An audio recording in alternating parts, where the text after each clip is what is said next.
That's right. What's going on, everyone? Welcome back to another episode of Bridging the Gap here on the Jersey First TV network. As always, I'm AJ Malillo. And I'm Stephen Rumbola. And we got another great episode in the works for you. But Steve and I are back from spring break. We're back on the grind. Steven, how's this first week back in action, back in black going for you? Awfully.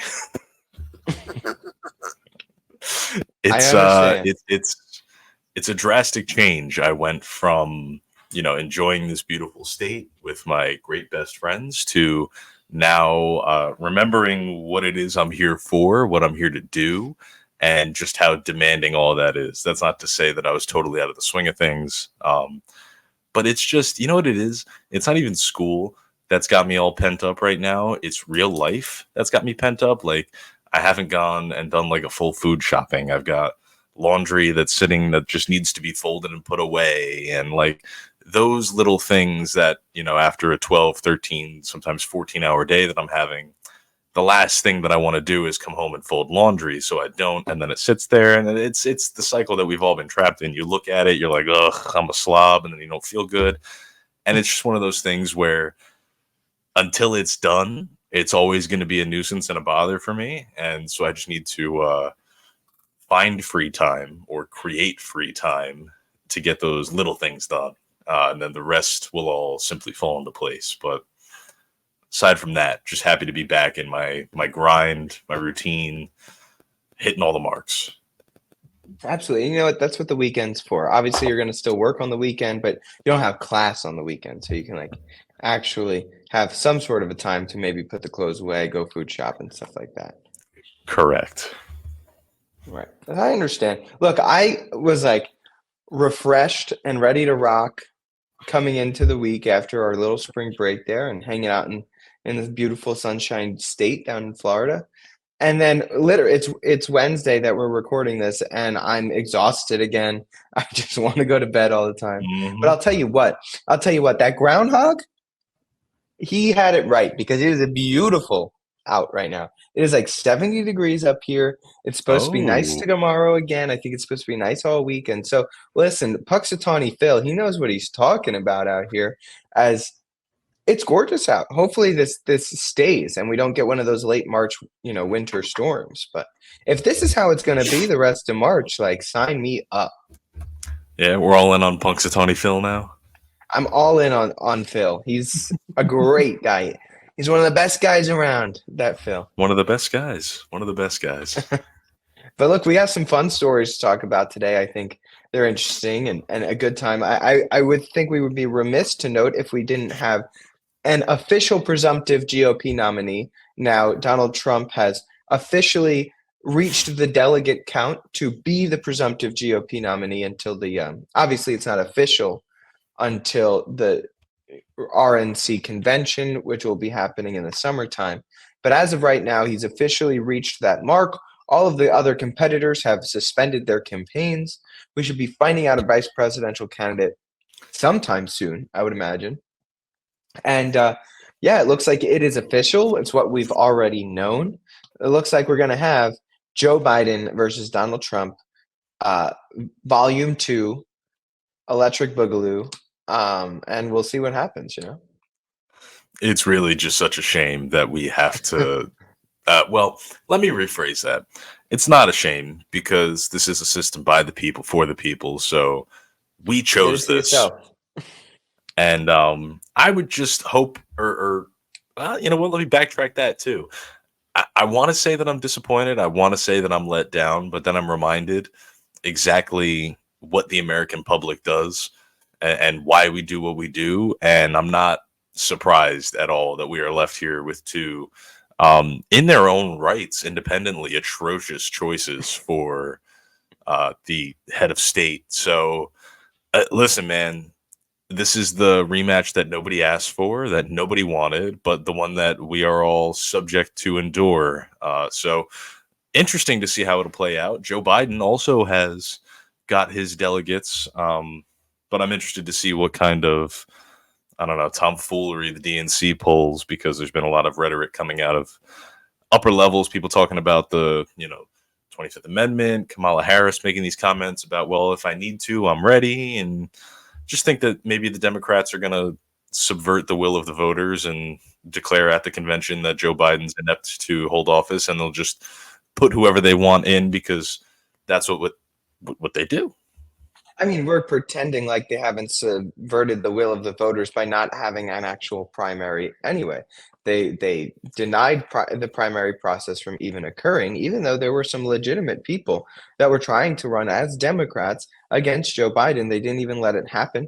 And one of those legitimate people is still running for president, Robert F. Kennedy Jr. He's Yes. now running under an independent party. And now I said legitimate challenger, and I would say that when he was running as a Democrat, he was a legitimate challenger to President Biden. But now, Stephen, he announced his short list for vice presidential candidates, and it kind of calls into question how serious is RFK actually taking this independent run. I think he might be playing sort of spoiler. And fair enough at this point, that's kind of the best role he's going to have. But if you looked at his vice presidential candidate, one is much more serious than the other that the New York Times had reported. One was Jesse Ventura, who's denied wanting to do it.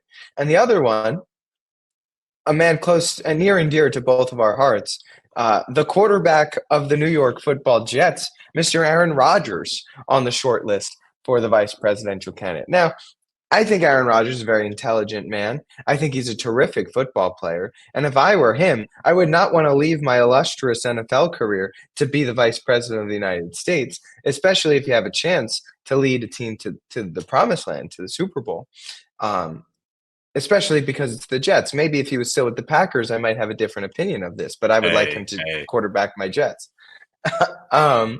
So I don't know. What do you think? What are your thoughts on this vice presidential pick? Now, ultimately, I don't think RFK picks Aaron Rodgers, but he is on the short list. He is the name that's out there. What are you thinking?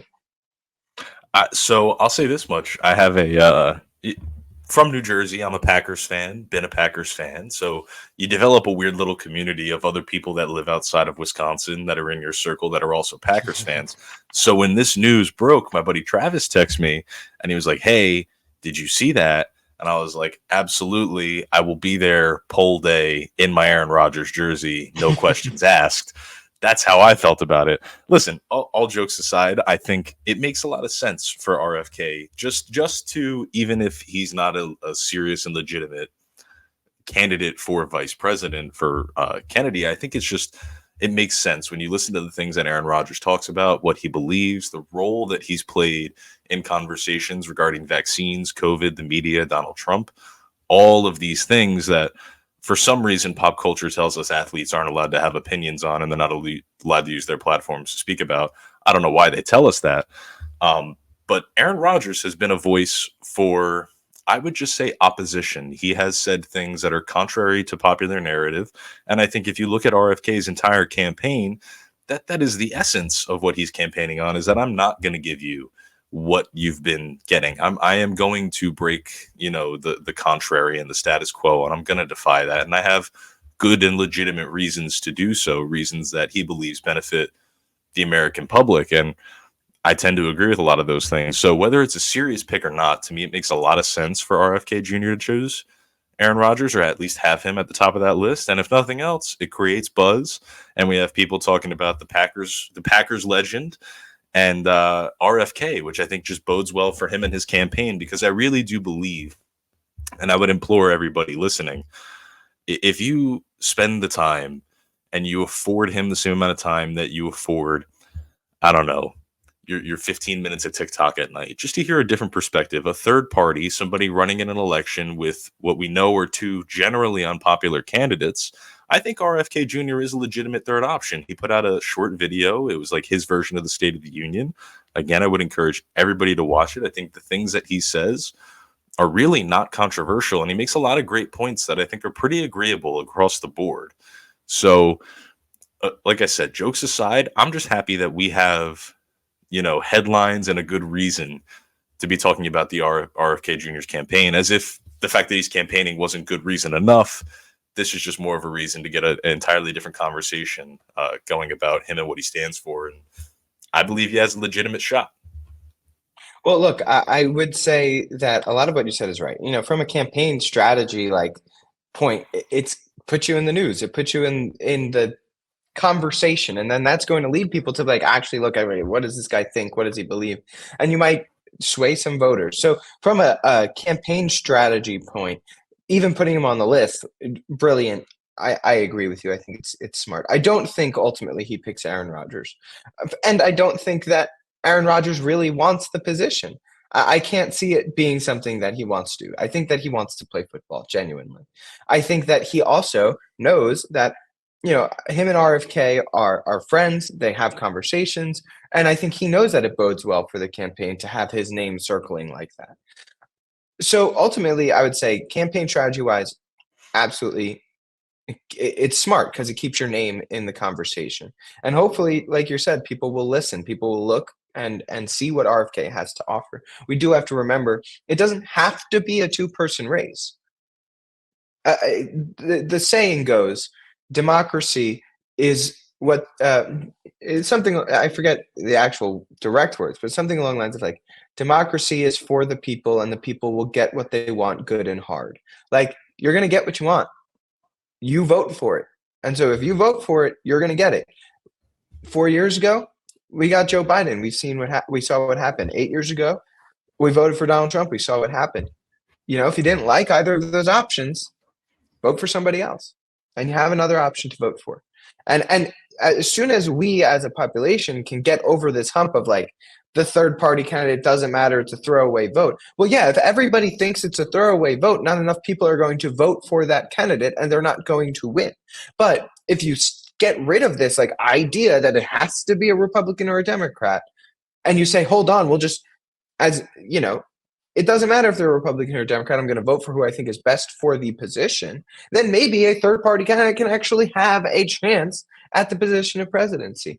It's a catch-22, so to speak. Yeah, I think it's one of those mental chains that just has the American population locked up in something that really every 4 years we hear about how half of America doesn't want to have to choose between, the quote unquote lesser of two evils. And the reality is it's not always two evils. There is a slew of people that run for president every year. Vermin Supreme out of Vermont, the crazy guy that wears a boot on his head, has been running for president for like 30 years, and he wants to give a free pony to every American. I think that maybe if more people heard that, their interest would be piqued.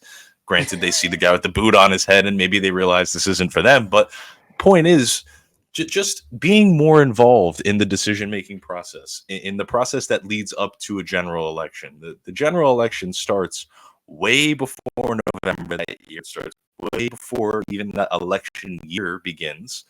And so I think we have a duty, and I'm glad that you and I have the opportunity to come on here and just talk about these issues, highlight the fact that this doesn't have to be a binary decision. And as we get closer to November, it is certainly not a binary decision. There are plenty of people, and I really do believe that RFK Jr. has a lot of great policy points that a lot of Americans would find agreeable and pretty sensible, pretty down the middle. And it's just a shame that we've been confined to this notion that it has to be either a Republican or a Democrat, because we end up where we are now, throwing our hands in the air and saying, well, I have to pick one. And that's never really the case. I couldn't have said it better myself, but Stephen, we don't have a lot of time for this show, and I do want to get to a second story here.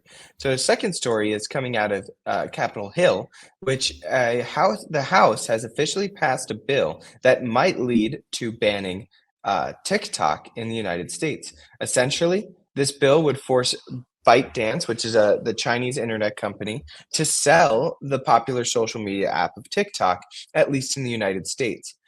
We know that this has been a long time sort of Cold War between the United States and China off of about data privacy and computer chips and artificial intelligence and pretty much everything technologically based. We know there's been a lot of attempts at legislation, whether on the state level or the federal level, to try and get rid of TikTok, at least on government issued phones. And now they're really trying to get TikTok to be sold to another owner, at least for their U.S. portion of the company.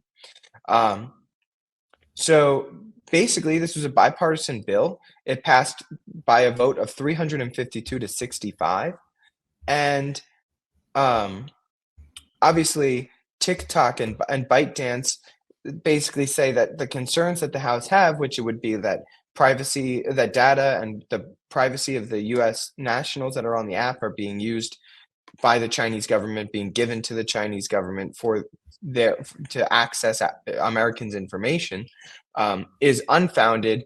They basically said, "Look, we have an American division already. We're owned by American companies already," and they mentioned BlackRock and the Susquehanna International Group, which is apparently owns about 60% of the company. Um, and there's 170 million users of TikTok in the United States. So this is a big deal, Stephen, that this app would have to be sold. And the only people that can really afford to buy this app are like Meta or X or the owners of these other Amazon and Google, owners of these other large media companies, which the Biden administration, and I would say rightfully so, has been really fighting against them when it comes to antitrust laws and things like that. So, do we really want Google to buy TikTok and own YouTube and TikTok? Do we really want Meta to own Instagram and TikTok, or Elon Musk to own X and TikTok? Like, is that what we want? Amazon to have its foot in another market? And if it's not them, then who's going to buy it? Nobody. So then effectively, it's going to get banned in the United States. And is that such a bad thing? I don't think so. But Steve, I'll let you give some opinions, and then we're going to have to wrap up, unfortunately. Absolutely. So I've thought about this, and but what I have to say is probably not the popular opinion on this, but the what seems to be the motivating factor driving this bill through the legislation right now is that they're concerned about the fact that if the CCP, the Communist Party of China, requested this Americans' data from ByteDance via TikTok, the way that the laws in China work, they would be compelled, they would not be able to say no, and they would have to turn that data over to the CCP. I would argue that it's no different, and the government here is just fighting for them to be able to steal our data as opposed to the Chinese, because that is how it works. If I have an account and it's owned by ByteDance and the Chinese government compels ByteDance to say, "Hey, we want to know everything about the Steve Rimbolo guy," ByteDance has to give it to him. But if it's a third party operating in the United States, I have no reasonable expectation of privacy over any information or data that's collected on that app anyway, and the United States government can collect it. So it seems like they're just fighting for which government gets to surveil the people that use the app. And it's all atrocious and disgusting to me. And, the way that I see it is like it's either one, communist government or one, slightly less communist government. And that's how it's going to shake out. The whole debacle about Americans sitting on the board and this and that, I think it's all just conjecture to, bypass the actual reason that they want to do this. And I also have an issue with the government regulating what applications people can and cannot use because of the data that it collects. And to me, it's a really circular argument because I personally believe that the US government wants to get their hands on as much data as they can about the citizens inside the country without our knowledge, and use it for whatever purposes they want to use it for. And I would say whatever they're alleging that the Chinese government is going to use it for is probably exactly what our government's going to use it for. And I think that those ends are just atrocious, regardless of who is effectuating them. So to me, this is a nothing bill. It's sensational. It's probably a way to get a rise out of people and make them go, "Oh, China bad," and, stoke some more flames of divisive, geopolitics. But it's a load of baloney, if you ask me. And the antitrust laws, again, I don't want any of these people owning it either. Like it's a loaded question, and this to me is just like politics at play. We're making a show of it. We're going to demonize the Chinese government, but whatever we're accusing them of doing or they might do is exactly what we're going to do. That's all I see this as. Look, I unfortunately like we do have to run soon, but I just want to make two quick points. I think that a lot of what you said is valid and fair. I just want to say that, quite frankly, I'd rather the American government, if either government's going to do it or one of them is going to do it, I'd rather it be the American government, because at least the American government, there's at least a semblance of accountability to the American people. The Chinese government, there's simply no accountability to the American people, and we know that. And and then this goes into other conversations that we had where we just simply need more data privacy on the internet, like they do in Europe, like they have in Europe, that they can't even keep it, let alone be able to sell it and pass it on. I think that um, obviously that would have to come through like legislation and regulation, but legislation in that front would go a long way in sort of helping this issue uh, from the ground up. But look, Steve, we are fresh out of time. I have to get to class, so I will say my goodbyes, and I'll let you say your goodbyes, and we'll talk to the people next week. So thank you for listening, everybody. We'll have more next week, I'm sure of it. I'm AJ Malillo for Jersey First TV and Bridging the Gap. I'm Steve Rambola. Have a great week, everyone. We'll talk to you next week.